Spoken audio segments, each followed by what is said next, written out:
Nick Majerison here, welcome to Top Med Talk. And on this programme you're going to hear the Q&A which followed the talk given by Sol Aronson. Perioperative medicine is population health. It was recorded at EBPOM USA in Chicago and it's an excellent listen. Have a listen now. Top Med Talk. Sol, tell us a little bit more about you and your journey to your position at Duke. I'll talk in a moment about the road to Damascus experience, if you ever had one. In other words, when you decided that this was part of the future of our specialty. But tell us a little bit more about, your clinical pathway. You were born relatively locally, weren't you? I'm a cheesehead. What does that mean? People listening in Zimbabwe, Sol. What's a cheesehead? I am a American football fan of the Green Bay Packers. Born in Green Bay, Wisconsin, grew up in Milwaukee? And was trained at the University of Wisconsin. So those of us from Wisconsin are fondly referring to ourselves as cheeseheads because Wisconsin is I think there are more cows in Wisconsin than people or something like that. But anyway, it goes to my devoted roots to our football club. Did the journey of training like everybody in this room probably can attest to. Spent some time in Texas learning anesthesia, Texas Heart, being a cardiovascular anesthesiologist, and did a stint at the University of Chicago as a professor for a while. And found myself in Duke one day, 12 years ago, came there to really sort of help the department evolve to the future. It became very clear to me very early on that healthcare was changing. We've all been wondering when that day will come. And I think about 6 or so years ago, this concept of POET or perioperative enhancement team, or more specifically the PASS clinic, became a vision. And within the last 2 or 3 years, it was legitimately sweat that is taken for us to build. But when we first met a number of years ago, and the team from UCL that you got to know quite well, and we were very much into this perioperative medicine thing, I seem to remember that early on you liked the idea, but I think you were quite skeptical about whether it would get traction as you walked that, as you call it, the tightrope from volume to value. Yeah, I think it is fair to say, and again, it's variable depending on what region of the country we live in. In the States, of course, the world has their own sort of calibration to this. But I don't think these kinds of ideas were possible 5 or certainly 10 years ago, not because they weren't laudable. I think this is the right thing to do. It's almost perverse that we're not doing this and haven't been doing this for forever. But the fact is, there are external tensions, the legislative changes, the economic pressures that we're confronting in healthcare are now causing for us to think differently and to think differently quickly about how we can cope with a rapidly evolving healthcare transformative world. So to be prepared for population health medicine, to be prepared for value-based risk-bearing care, we have to do a better job. And taking better care of patients by ensuring, if you will, that they're ready for surgery just simply makes sense. If somebody needs surgery, they need surgery. Emergency and urgently notwithstanding, you're going to deal with that urgently and emergently. But if you need surgery, you need surgery. But you shouldn't have surgery until you're ready to have surgery. It's kind of a ridiculously simple thought, and yet it's so difficult to implement. So if you're there as a surgeon or running an anesthetic department, etc., isn't this bad for business? So it depends on your perspective, and of course, here and now, hard-nosed, like if you apply your population health principles to many people with back pain, they'll never need surgery. That may be true, and that may be indeed okay if you are going to be held accountable for the health of a population, and there's a finite amount of resources to spend to ensure the health of the population, then you would argue that people who don't need back surgery shouldn't have it. So it's a very radical change in the way we approach things, and it's because we're being asked to approach things differently that these ideas just resonate more. A major component of doing this the right way, of getting the wheels down, will be delaying surgery. So I presume with your surgical colleagues, you're going to have to agree boundaries of tolerance. So joint replacements, for example, the preparatory work seems to be clear-cut that it's better for the patient, and it could potentially be better for the provider because their results will improve as a result of it. So touch on that one, but then the secondary bit of it is the complicated area of cancer surgery, where there's this false paradigm that you have to do the surgery this week, or the cancer that's been growing for years and sometimes decades is suddenly going to overwhelm the patient. Right. So all really good points. And I think it's probably best to speak to that with the foundation concept that change is hard, regardless of whether it's change in the healthcare system with the provision of delivery of care or change for any other one of our non-medical counters. Change is tough. So I think if you're going to be in the business of change implementation, however worthy, however necessary, you have to be sensitive to the constraints of change and work with the population and team that you're working with to bring them along. And so we've had a terrific team. I'm looking at the table over there at the far left to give a shout out to everybody for their efforts. But it has been one of our credos to be very sensitive and very tolerant of our colleagues' ability to adapt to change. And as you know, it's a Gaussian distribution curve. Some people are forward thinkers and early adapters, and some people are reluctant and resistant and downright angry about it. And so you go through the I hate you moment, but eventually you push the can down the road. And so you just have to develop a system that is sensitive to the realities of change transformation. That said, this is the right thing to do, and what we're finding is that the early adapters get it. And I'll share an anecdote. As we were sort of going around messaging, and I presented to our neurosurgery group, some of the Maestro Care inputs that they're going to have to do. At the end of the presentation, they actually applauded, which is crazy to think about a group of neurosurgeons who were, that receptive. But it was almost as if a moment of, oh my God, where have you been, kind of came over them. We've had others that have been less friendly and not as tolerant of our asking them to change their traditional behaviors. But the data is the data and the science is the science. And I know Mike Grocott will speak to this later this week, but in the space of cancer care, for example, one of the examples you just mentioned, we do know that there is a tolerance to wait, and there is great reason to get somebody to be more fit and more hardy and able to tolerate the perturbation of surgery itself, which translates into a better outcome. It's our business to teach that. But some people are going to adapt to that lesson quicker and sooner than others.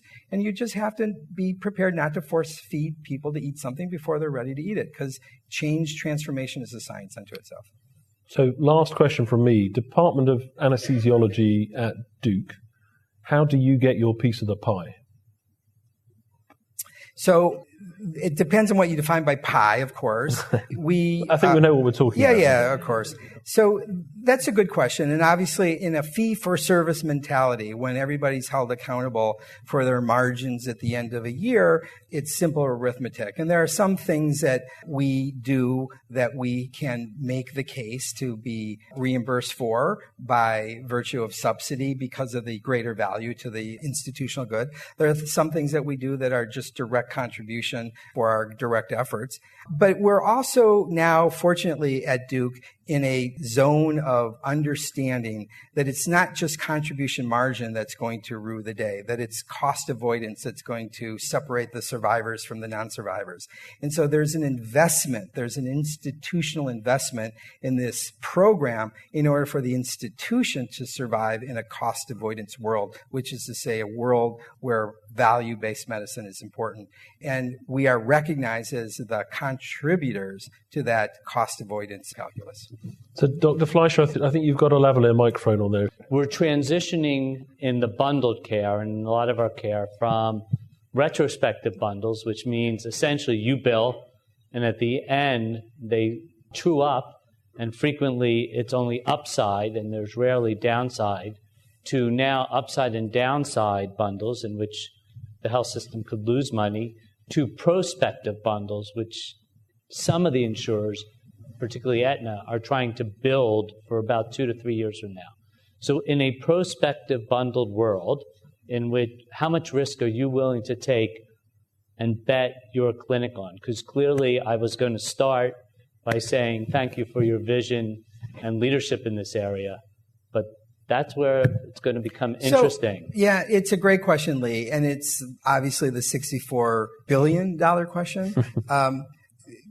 We all are struggling to be the first to unveil the predictive model that gives us that certainty of estimation of our tolerance to assume risk. So we're tracking what we do along the way in order to be smart, if you will. It's almost this sort of crude machine learning kind of process. So as much as it's a heavy lift to stand this up and to push it across the starting line. Equally important is our integrating, our tracking of our own efforts along the way. And so we're going to refine and modify as need be so that we don't ever get too far out in front of ourselves. The bet, I think, is a sound bet. And I would also add, it's the right thing to do. And so at the end of the day, however you describe the risk models, albeit one side or two side or capitated, if you will, the reality is we're all providers of healthcare. We all have a mission and a purpose. This is the right thing to do. And eventually, I would argue philosophically, the society has to catch up to that being the right thing to do. But in the meantime, we're tracking and we're modifying based on our inputs from those data. That was Dr. Lee Fleischer asked that question. He'll be speaking later on. If other people who aren't speaking could identify themselves before they ask their question. So, thank you. I'm Mohammed Jaffer, and I'm at DMC, North Star Anesthesia. I'm a program director for residency program as well. And my question is actually comment and question, both comes in. Unless you make it interprofessional and patient-centered, the perioperative medicine is not going to work. Why I'm saying that? Because if I want to go from point A to point B, I go to the airline website, I choose the day, I choose the flight, and I go from point A to point B. But for patients who we see every day, COPD, diabetic, uncontrolled hypertension, coronary artery disease, everything a combination in the same patient. Unless you can find someone who can take care of, optimize that patient within 4 to 6 weeks and get that patient to the operating room.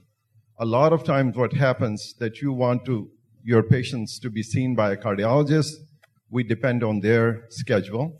If you want your patient to be seen by an endocrinologist, you basically depend on their schedule, and everything gets delayed. So great it's question. not patient-centered. Sorry to interrupt for a second. So great question, just because. But I think you've got a plan for that. So right? we not only have a plan, we have a process for that, and the point is very well taken, and it underscores what's below the veneer. So thank you for exposing, if you will, the guts of this system. One of the key focuses of our implementation strategy is to obviate those hurdles, as you just described. And so, for example, we have a partnership relationship with our endocrinologists. Of course, access is problematic. Everybody is confronted with that same problem. And I can tell you, we haven't solved it at Duke either. But what we've done with respect to the POET program as it relates to those downstream, when we deem it appropriate and necessary according to our care re-engineered pathways, that there is a need for someone to attend to this patient's disease. We have slots that have been reserved. We have slots that are frozen in our endocrine clinic as they anticipate we're going to send them somebody from the past clinic. And so there's a fast track, if you will. We own, as of a week ago, a nutrition optimization clinic in the past clinic, so we refer to ourselves. We manage wholly and autonomously our preoperative anemia clinic. We schedule to ourselves when necessary. We have either relationships with outside partners to reserve those slots so that we can have expedited attentiveness, or we own the scheduling process internally. But your point is absolutely well taken. This doesn't work unless you can do it quickly. Now, the other point that you made, I'm going to push back on a little bit, which is you said you have to do this within 4 to 6 weeks. Of course, that seems reasonable. If somebody needs surgery, they need surgery, and it's our duty and responsibility to get that to be the case as quickly as possible. But it may not be 4 or 6 weeks. If somebody has a sore knee and they need a knee replacement and they're high sick, there's no reason they have to have that done in 6 weeks if we can't get to all their modifiable conditions in a sufficiently excellent way. On the other hand, one of the things that we've baked into our process, and we're now asking our surgeons, we're mandating that our surgeons do this, in addition to scheduling the case and telling us when they ideally would like to do the operation, which is routine and what we all, I'm sure, are used to doing, we're also asking them a second question. We're asking them, if the patient is not ready for surgery, if we, on our evaluation, discover that there's something that's just simply not optimized, how long would you be willing to wait in order to have us deal with that condition for us to have you do the surgery? It may be that in their medical judgment, they're not willing to wait at all, and that's material, and we need to know that. And we're going to do the best we can like we always do. But it may be that they're willing to wait 2 weeks, 4 weeks, 6 weeks, 12 weeks, 6 months. And we're asking them that question. And so we're coordinating our efforts accordingly as well. And so can you match patient expectations to provider tolerance? In other words, if I'm somebody who'd rather wait until I'm as perfect as I can be, can I match myself to the surgeon who's happy to wait? It's a very good question, Monty. We haven't done that yet. It's something that we probably need to track going forward. I think as we have data, to Lee's point in the back of the room, as we learn our effectiveness as well as our impact, it may be that that's a self-selective sort of outcome of this. But for now, we're sensitive to physician need, to surgeon need, and of course the patient need. And what I thought you were going to ask me is how are we managing patient expectations? And the answer to that, if that was your question, can be now. is patients are receptive to this. We're obviously needing to tell them why we're doing this. We created all kinds of fun brochures, and we put up all kinds of messaging on, our electronic media to teach them why they're not ready for surgery and why it makes sense to become ready for surgery. And the by and large response to that is, thank you. I appreciate you telling me that. So it's an interesting program. We're looking forward to reporting on our results a year from now, but that's where we're at. So we're going to switch the Slido technology if we could, please. The number one at the moment, Sol, this is going to be quick fire because you've generated a lot of questions, is who pays for the clinics? Right now, our clinic is a hospital-based clinic. It's supported by Duke University Health System. So they had to believe in your ambition that this is the right thing. Yes. We created a business plan 2.5 years ago. We sold that to all the layers of stakeholders. They invested in this idea, and they have been funding it. What is the screening tool that you use? Is it paper or an electronic tool, or is it Gestalt? So the screening tool is, once there is a contemplation of surgery that is determined by the surgeon and patient, then the surgeon will ask for a past clinic visit, however upstream that may be, including months. That 30-day JCO window is just thrown out the door. We then have a phone screen, very high-level questionnaire. We'll talk about this a little, I think, later on Sunday. If they're determined to be eligible for phone screen based on that query, then they're phone screen, screen. If they're not determined to be phone screen eligible, they go to the past clinic for an exhaustive evaluation by one of our providers, and the determination of the readiness for surgery is made at that time. What advice would you have for someone trying to set up a clinic in their own hospital?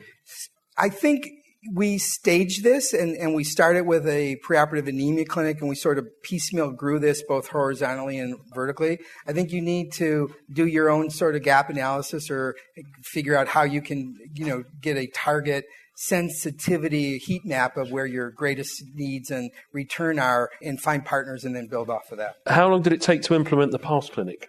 How long did it take to implement it? As I said, it was a vision 6 years ago. It became a hard roll-up-your-sleeve reality about 2 years ago with a number of stakeholders in the room. Kate, I'm looking at right now, is one of the members of our administration that was on that team. Do you follow the patients postoperatively, and what are their thoughts on that? So that's less mature right now. Obviously, the people who are deemed at greatest risk before surgery are still patients who are at greatest risk during and after, and we're in the process now of developing systems to track those patients and manage those patients throughout their journey, but that is less mature at this stage. There's a great question here from Mark, who's posted this one, and it's been voted up. Is there concern that CMS will say Periop Med is great, but claim surgeon fee incorporates these tasks? PASS can do it, but surgeon fees will be reduced. I think fees are going to be reduced, period, independent of any conversation we have. We are all seeing that in our own way. The question is, to Lee's point, how are we going to get reimbursed institutionally from a macro level going forward? And I think institutionally we all have to be a part of a team to get as much juice out of the squeeze as possible. And I think how we internally define value is going to be an internal discussion. Who in the leadership at Duke did you have to convince the past clinic was essential to surgical outcomes? Well, I think it started, everybody's got their own complex matrix. The matrix at Duke required us to, present this to the hospital president of Duke University Hospital. That's where the heavy lifting and most resources came from. And then it just went further up the, if you will, food chain, both on the health system and professional side. Now, I'm going to carry on down the questions with Sol, but if anyone from the floor would like to verbalize a question or... My name is Jessica Pushkarich. I'm a nurse practitioner for colon and rectal surgery service in Charlotte, North Carolina. My question is, understanding that you're doing this preoperatively, and then once the patients go inpatient for their surgeries, do you have anyone that follows them postoperatively to make sure that they're transferred to the right people to manage this stuff chronically? So the answer is yes and not yet. So for example, in our diabetic, if you will, morbid state, we have best practice advisories for how are we going to manage these people to get them ready for surgery from their glucose, management standpoint preoperatively, as we just discussed. But we also have a BPA for intraoperative management and also for post-op acute and post-op chronic. And so our endocrinologists are connected to that patient and or the PCP, depending on the patient's desire. So there's a very well, if you will, defined transition of care map for that. In some other areas, we're in a state of evolution to figure that out. But your point is very well taken. That's also very important. We partner as best we can with the PCPs. We try to ensure or improve upon that communication, which is often a gap in transferring that information and knowledge about what went on in the in-house standpoint from post-op. But those are next steps. And so we have other programs that are on the blueprint right now to help us do that as well. So we're going to go back to Slido, but if there's anyone else who wants to make a comment or question from the floor, Vicky has the microphone at the back now, so we've got it covered. So, Brian, we'll come to you in a second. Do all patients scheduled for surgery get contacted by your clinic triage nurse? Do surgeons have the ability to opt out of using the clinic? Yeah, we don't force feed anyone to eat anything they don't want to eat. So there are some surgeons who are still quite comfortable, euphemism for other words that I could choose, with traditional ways of doing things, and we give them that opportunity for sure. I just want to add a couple more points to the question that the lady in the orange dress asked. There are two other programs that I think are interesting and a little bit outside of, if you will, the common domain of what we would consider to be the business of a perioperative specialist. We just launched a perioperative, I should say, smoking cessation clinic. Now, smoking cessation clinics are ubiquitous and they're all over the place. This is, so far as I know, the first truly perioperative smoking cessation clinic. And clearly our transition to care, processes are very mature and very baked into our preoperative coaching and teaching. We're trying to take advantage of that teachable moment, but also to have that be passed forward even long after the surgical procedure is done. And we have a very mature network of transition of care systems there. And we're in the works and soon to launch what we have called our preoperative sleep clinic, or specifically to identify people with obstructive sleep apnea. Though it's probably a little bit of gain to see these patients preoperatively, to diagnose these people preoperatively, to make sure they're fitted appropriately for a CPAP mask, and to, if possible, get some therapy on deck before they hit the OR. It's unlikely you're going to see any real impact to change their outcome based on a preoperative. But the fact that, it's ubiquitous in our population, and most people who have obstructive sleep apnea don't know it. And the touch point, the moment of aha that you need surgery to be your first touch point to healthcare system, and for us to identify these people in a very proactive way with sleep tests, not just stop bang, but home sleep studies, and really identify these people to obviate the likelihood of hypertension and arrhythmia and heart failure is truly an impact on population health, as much, if not even more, than what it is going to do to impact the outcome of perioperative medicine. And that, of course, is connected with a transition of care plan as well. So before we come to our last question, Sol, can I take you back to the opt-out? Is the opt-out with full disclosure to the patient? This is getting morally and ethically complicated now. Does the surgeon oblige to say that the literature suggests that X, Y, Z, and Q might improve your outcomes, but I'm not into that, so I want to crack on? Yeah. So that's a really good question, and I would answer that with a question because we've been asked that even inside our own institution, and it's a tough question, and it makes me sort of lean back and pause. Even without a past clinic, even without any program that would be dedicated to identify those modifiable factors and be dedicated to do something proactively about it. Even without that question remains. Yeah. And so the question then is, if you're going to ask that question because of this program, why wouldn't you have asked this question even before this program was an idea? And it's the same answer. This is the right thing to do. And at the end of the day, that's what we have to sort of measure ourselves against and drive ourselves toward. Last comment or question from the back of the room, sir. If you could tell us who you are. Thank you. My name is Arthur, anesthesiologist. I guess in the 90s, everybody was trying to push for the P80 clinic. And this sort of sounds like the same redevelopment of a P80 clinic, but a little bit more comprehensive. So do you have any data to say that you're really going to make a difference? I mean, is it suddenly you take a patient that's a poorly controlled hypertensive or diabetic, and there's no longer going to be any cancellations because you optimize them? What's going to be the difference between the results from a PAT clinic and your past go? Yeah, so it's a fair question, and I can only give you process outcome data at this point because of the longitudinal health data just aren't yet really there. I think, look, this isn't what we're seeing today. I would say is an unintended consequence of our efforts to be more efficient, and the PAT clinic was a consequence of our not having patients come to the OR until the day of, and so we had to figure out how to, independently get a chance to see them before that. And as you know, that's often not enough time to do anything actively. What I can say, our experience, and it's been echoed by others, particularly in the anemia clinic, is if you measure process outcome variables. Hemoglobin is a process outcome variable. Transfusion rate is a process outcome variable.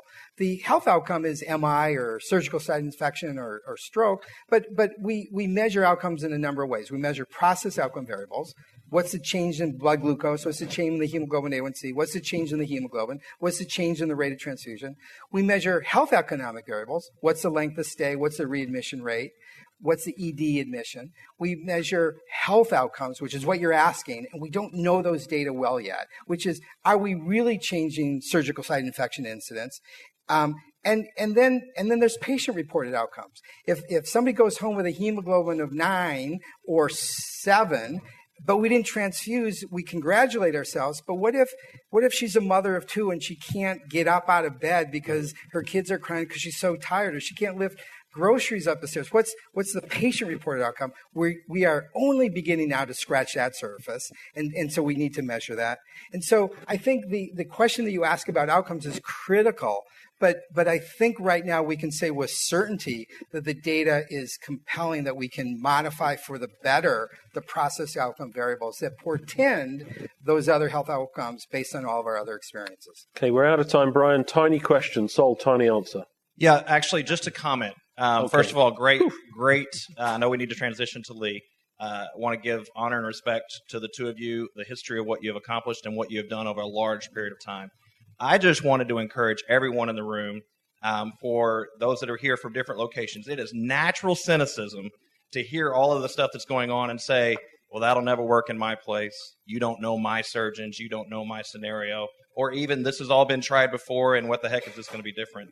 I would encourage you to stay mentally engaged and involved. Over the next 3 days, you're going to hear significant numbers of evidence of things that are actually moving the curve on this particular conversation. And the goal for you sitting here should not be, how can I do what Sol was able to do over 8 years? But what are the 1 or 2 practical, simple steps that you could take in your facility with your patients or what you do in your practice? You should seek those out this weekend while you're here investing your time, because anything you can do to move the needle will be assistive to your goals of what you want to accomplish. And after your first achievable step is there and you collect data to prove your case, you can then take the next step. But if you sit here and try to ingest a large amount of amazing information and put that in your pocket and go, I can't do that, the answer is yes, you can't do that. but you can do one simple thing, and in the next 3 days, you should figure out what that is, and then you'll be able to come back to these conferences and take the next step with each of these folks. They are blazing a trail that you can now start at your location, but don't let the natural human reaction of I can't get that done or this is too big slow you down from engaging this weekend. Thank you. Thank you. Top Med Talk. Don't forget, of course, you can meet the Top Med Talk team. All you need to do is go to ebpom.org/meetings. There you'll find out all of the meetings that we'll be in attendance at. We've got some great stuff coming up here on Top Med Talk. Make sure you sign up to the email mailing list as well. Absolutely crucial, really, because once you're on board with the email mailing list, we can then contact you and tell you when we're streaming live from the website from one of the many conferences we're in attendance at. And we can also keep you up to date as to how you can meet the Top Med Talk team. So, email. Get on there. Get on the email mailing list. topmedtalk.com. That's topmedtalk.com.